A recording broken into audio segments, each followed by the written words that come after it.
Сәлеметсіздер ме, құрметті оқушылар? Менің есімім Тоғжанов Абылайхан Серікұлы. Батыс Қазақстан облысы Ақжайық ауданы Абай атындағы мектеп гимназиясының физика пәні мұғалімі боламын. Бүгін мен сіздерге қызықты әрі қарапайым тәжірибе көрсеткім келіп отыр. Тәжірибемізге керекті заттар: ыстық су, салқын су және бояғыш зат. Ендеше тәжірибемізге көшейік. Ол үшін бояғыш затты салқын су мен ыссы суға тамызамыз.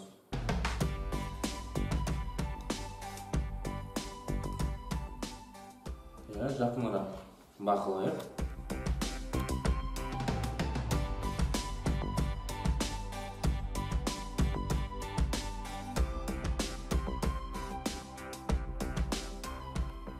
Шамамен бірдей мөлшерде ыстық су және салқын суға бояғыш зат қосылды.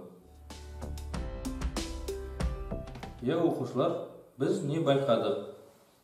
Оқушылар, сіздер дұрыс таптыңыздар. Яғни мұнда ыстық суға салынған бояғыш зат тез араласып кетті. Ал салқын судағы бояғыш зат әлі де болса араласу үстінде. Бұдан шығатын қорытынды: ыстық су молекулалары салқын су молекулаларына қарағанда өте тез қозғалып, және осы бояғыш заттың молекулаларымен тез араласып кетеді.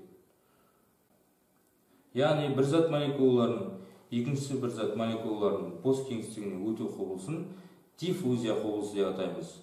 Диффузия латын тілінен аударылғанда жайылу, таралу деген мағынаны білдіреді.